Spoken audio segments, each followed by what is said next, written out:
ఇక్కడ రీసర్వే అనేటటువంటిది జగన్ సొంత నిర్ణయం కాదు, అది కేంద్ర ప్రభుత్వ నిర్ణయం. అలాగే రీసర్వే జరిగినప్పుడు ఖచ్చితంగా ఇష్యూస్ వస్తాయి.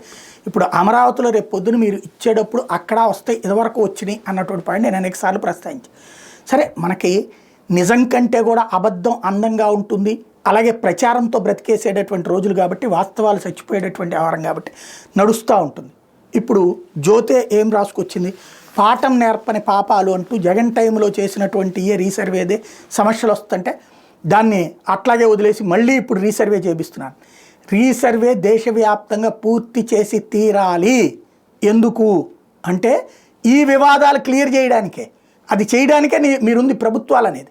అడుక్కుదేనాక ప్రభుత్వాలు ఎందుకు ఉంటాయి? ఖచ్చితంగా సమస్యలు పరిష్కరించడానికే కదా, దశాబ్దాల తరబడి ఉన్నటువంటి సమస్యలు అవి. భూముల వివాదాలు పరిష్కరించి ఈ భూమి అనేది ఒకసారి రిజిస్ట్రేషన్ జరిగితే ఇక ఎనఫ్, ఇంకోసారి ఆ భూమితో వివాదం ఉండటానికి వీల్లేదు. డిజిటల్లో సంతకం ఉంటుంది, ఒరిజినల్ ఉంటుంది, అది చేతిలో స్మార్ట్ కార్డు లాగా ఉంటుంది, అమ్మితే రేపు పొద్దున కార్డు ఇస్తాం, అయిపోతుంది. సింపుల్. ఇది ఈ సిస్టమ్ వచ్చి తీరాలి. ఇదే నరేంద్ర మోడీ సంకల్పం దేశవ్యాప్తంగా. ఈలోపు వివాదాలను పరిష్కారం అవ్వాలి.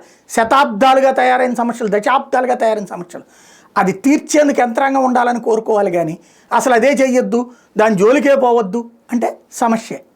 అది ఖచ్చితంగా చేసి తీరతారు. కాకపోతే ఈలోపు ఇదివరకు జగన్ తిట్టుకున్నాం, ఇప్పుడు ఎవరిని తిట్టుకోవాలో తెలియట్లా.